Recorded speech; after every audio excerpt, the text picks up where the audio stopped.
एक भूतिया बंगला था, वीरान और सुनसान। लोग दिन में भी वहां से जाने से डरते थे। कहते हैं कि इस बंगले में 25 साल पहले पति पत्नी ने अपने आप को आग लगाकर अपनी जान दी थी। कमरों के अंदर मकड़ी के जालों के सिवाय कुछ नहीं था। जब भी कोई इंसान हिम्मत करके बंगले के अंदर जाता तो सिर्फ उसकी आवाजें ही लौटती थी। पूरा शहर दहशत में था। पर एक दिन 3 दोस्त उसी बंगले के पास फुटबॉल खेल रहे थे। राघव ने शुभम की ओर बॉल फेंकी। उसके बाद शिवम ने उड़कर एक जोरदार किक मारी। बॉल इतनी स्पीड में होने के कारण सीधा उसी भूतिया महल के अंदर जा गिरी। तीनों की रूह कांप गई। राघव ने गुस्से से कहा, अबे शुभम, तूने ये क्या कर दिया? थोड़ा धीरे से नहीं मार सकता था क्या? मेरे पापा ने वो फुटबॉल अमेरिका से लाई थी, अब जाकर लेकर आ। शुभम ने कांपती आवाज से कहा, देख भाई राघव, मुझे माफ कर दे, मैं नहीं ला सकता फुटबॉल। ये भूतिया बंगला है, मुझे मरना नहीं है, मैं नहीं लाऊंगा। राघव हंस पड़ा, अरे क्या फालतू की बात कर रहा है? भूत वूत कुछ नहीं होता, रुक मैं लाता हूँ। जाते जाते राघव ने महेश को भी अपने साथ फुटबॉल लाने के लिए भूतिया बंगले के अंदर ले लिया। दोनों अंदर टूटी फूटी सीढ़ियों से ऊपर जा रहे थे।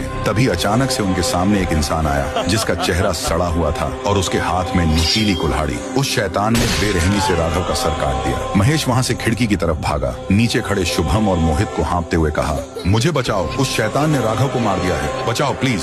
फिर क्या था, उस शैतान ने वहीं उसका गला काट दिया। शुभम और मोहित की रूह कांप गई और दोनों उस बंगले से भागने लगे। वहीं रास्ते से राइस स्टार शहर की तरफ जा रहा था। उसके सामने से वही शुभम और मोहित भागते हुए निकले। उसने सोचा, अरे इन बच्चों को क्या हुआ, ऐसे क्यों भाग रहे हैं? तभी उसकी नजर भूतिया बंगले पर गई। राइस स्टार ने सीधा बाइक बंगले के अंदर घुसाई और दरवाजे तक पहुंच गया। उसे जानना था कि इस बंगले में ऐसा क्या है। राइस स्टार उसी सीढ़ियों से ऊपर गया और देखा तो दंग रह गया। वहाँ 2 इंसान आपस में बात कर रहे थे। उनमें से वही शैतान था। सामने वाला इंसान बोल रहा था, अरे ऐसा ही तू लोगों को मारता रहेगा तो पक्का किसी को पता चल जाएगा कि हम शैतान नहीं हैं। इस बंगले में अपना लुटा हुआ सोना, जवाहरात, पैसा सब है। कुछ ही दिनों की बात है, हम दूसरी तरफ चलेंगे और लोगों को डराएंगे। फिर दोनों ऊपर के फ्लोर पर चले गए।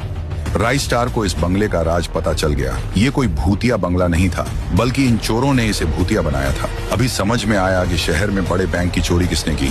उसके बाद राइस स्टार नीचे से अंदर स्मोक ग्रेनेड डाल देता है। पल भर में सफेद सफेद धुआं छा गया। चोर ने दूसरे चोर को धुएं में जाने को कहा। दूसरा चोर धुएं के अंदर गया।